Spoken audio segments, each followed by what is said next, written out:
Hormuz फिर से बंद हो गया है। जी हां, स्ट्रेट ऑफ हॉर्मुज, जहां से दुनिया का तेल ट्रांसपोर्टेशन का 20% से ज्यादा तेल ट्रांसपोर्टेशन होता है, और खासतौर से यूरोप के भी कई मुल्कों में और एशिया में भी। तो एक बार फिर से यह बंद हो गया है। दुनिया के सामने फिर आ सकती है बड़ी मुसीबत। तेल और गैस के पड़ सकते हैं लाले। दोस्तों, हॉर्मुज एक बार फिर से बंद कर दिया गया है। मरीन ट्रैफिक के डेटा के मुताबिक फिलहाल हॉर्मुज स्ट्रेट से, यानी हॉर्मुज जल डबरू मध्य से कोई भी जहाज नहीं गुजर रहा है। ईरान का दावा है कि जैसे ही इस्राएल ने लेबनान पर बड़ा हमला किया, तुरंत सभी जहाजों की आवाजाही रोक दी गई। आपको पूरी तफसील बताते हैं।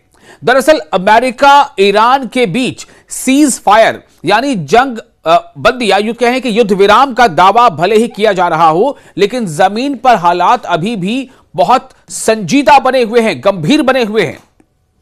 ईरान ने बुध को दुनिया की सबसे अहम तेल सप्लाई लाइन माने जाने वाले हॉर्मुज जल डबरू मध्य यानी स्ट्रेट ऑफ हॉर्मुज में जहाजों की आवाजाही रोक दी है। और इसके पीछे एक बड़ा कारण ईरान ने बताया है, एक बड़ी वजह बताई है। हालांकि आपको पता है कि युद्ध विराम की जो बातें थी, जो शर्त थी, जो शर्तें थी, उसमें एक यह भी था कि हॉर्मुज को खोला जाएगा।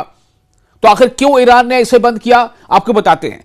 तो ईरान ने जहाजों की जो आवाजाही रोक दी है, इसके साथ ही ईरान ने साफ चेतावनी दी है कि अगर लेबनान पर इजराइल के हमले नहीं रुके तो वो अमेरिका के साथ हुए सीज फायर से बाहर निकल सकता है। यानी सीज फायर, जो युद्ध विराम जो हुआ है, उससे वो बाहर निकल जाएगा, फिर उसकी वो परवाह नहीं करेगा। ईरान की फारस न्यूज एजेंसी के मुताबिक हॉर्मुज से गुजरने वाले तेल टैंकरों की आवाजाही पूरी तरह रोक दी गई है। रॉयटर्स, जो आपको पता है एक न्यूज एजेंसी है, इंटरनेशनल न्यूज एजेंसी है, रॉयटर्स के मुताबिक कई जहाज बीच रास्ते में फंस गए हैं और ईरानी नौसेना यानी ईरानी नेवी ने उन्हें साफ संदेश दे दिया है कि जल मार्ग अभी भी बंद है। लेबनान पर इस्राएल ने हमला किया है। इसके वजह से यह कदम ऐसे समय आया है जब अमेरिका और ईरान के बीच 2 हफ्ते का सीज फायर लागू हुआ। इसके बावजूद इस्राएल ने लेबनान पर भयानक हमला किया है। यह हमला इतना भयानक है कि इस्राएल के जरिए लेबनान पर किए गए हमले में 300 से ज्यादा लेबनानी लोगों की मौत की खबरें आ रही हैं और 1500 से ज्यादा लोग जख्मी हुए हैं। अमेरिका के राष्ट्रपति डोनाल्ड ट्रंप ने ईरान के खिलाफ सैन्य कार्रवाई को अस्थायी तौर पर रोकने का फैसला लिया था, लेकिन इस्राएल ने पहले ही साफ कर दिया था कि यह समझौता लेबनान पर लागू नहीं होगा क्योंकि वहां हिजबुल्लाह सक्रिय है। व्हाइट हाउस ने भी इस बात की पुष्टि कर दी है। प्रेस सेक्रेटरी कैरोलिन लेविट ने कहा है कि लेबनान इस सीज फायर का हिस्सा नहीं है। लेबनान के एयरपोर्ट के पास बम गिरे हैं। ईरान के अंदर से अब बेहद आक्रामक बयान सामने आ रहे हैं।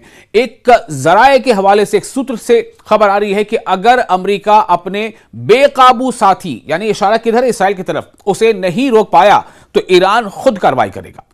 यह सीधी चेतावनी इस्राएल के लिए मानी जा रही है। ईरान के रिवॉल्यूशनरी गार्ड कॉर्प्स ने भी कहा है कि लेबनान में हुए हमलों का बदला लिया जाएगा और इस्राएल को इसकी सजा मिलेगी।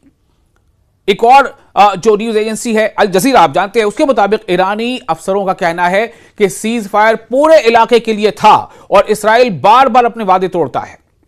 तो हॉर्मुज बंद हो गया। इसका पूरा नतीजा क्या हुआ कि हॉर्मुज यानी स्ट्रेट ऑफ हॉर्मुज को बंद कर दिया गया।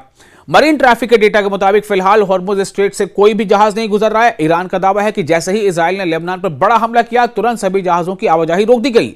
यहां तक कि एक जहाज ने आखिरी वक्त में अपना रास्ता बदल लिया। जी हां, एक जहाज ने बिल्कुल आखिरी समय अपना रास्ता बदल लिया। उसके बदलना पड़ा चूंकि उसे संदेश दिया गया था कि अभी फिलहाल यह बंद रहेगा। अब माहिरीन, जो विशेषज्ञ, वो उनका मानना है कि अगर हॉर्मुज लंबे समय तक फिर से बंद रहता है तो दुनिया भर में तेल सप्लाई पर इसका खासा असर पड़ेगा। और इसका असर इस तरह से पड़ेगा अलग अलग देशों में कि वहां देशों में जो है तेल को लेकर के मारामारी होगी, वहां पर तेलों के दाम बढ़ सकते हैं और कई तरह की इसके जो असरात है वो जाहिर हो सकते हैं।